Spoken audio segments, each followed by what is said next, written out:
আজকে আমরা আমাদের একজন পেশেন্ট তার রিকারেন্ট শোল্ডার ডিসলোকেশন অর্থাৎ তার শোল্ডার জয়েন্ট ডিসলোকেশন হয়ে যেত এবং পেশেন্টের আমরা আর্থ্রোস্কোপিক ব্যাংকার রিপেয়ার করেছিলাম 4 মাস আগে। তার 4 মাস পরবর্তী ফলোআপ আমরা আপনাদেরকে দেখাবো। আমি ডক্টর মোহাম্মদ আরিফ হোসেন, সহকারী অধ্যাপক স্পোর্টস মেডিসিন ও আর্থ্রোস্কোপি সার্জারি, জাতীয় অর্থোপেডিক হাসপাতাল ও পুনর্বাসন প্রতিষ্ঠান।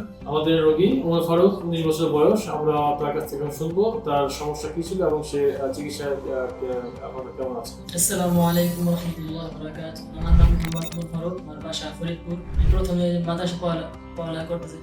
ওখানে আসারকে বলে যাওয়ার পরে মানে হাত এখান থেকে সরে যাওয়ার পরে হাত এখান থেকে সরে যাওয়ার পরে হালকা সরে বল খেলতে যে আবার ব্যথা পাইছি। ব্যথা পাওয়ার পরে এখান থেকে গোয়াটা সরে গেছে এবং 8-10 বার হয়েছে। 8-10 বার? 8-10 বার। তাই আমি অনেক ডাক্তার দেখাইছি কিন্তু তা বলে নাই, ওখানে কথা বলে নাই। তাই আমি এখানে আসছি, স্যারের সাথে দেখা করছি। ওরা নাম দিলাম, মোটামুটি ভালো আছে, সব কাজ করতে পারি।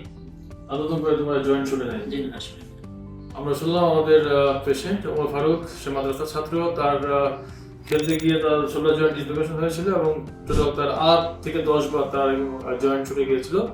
তো আমরা তার আর্থ্রোস্কোপিক ব্যাংকার রিপেয়ার করি এবং আলহামদুলিল্লাহ সে এখন ভালো আছে। 4 মাস পরবর্তী ফলোআপ দিতে এসেছে। এ পর্যন্ত তার হাত জয়েন্ট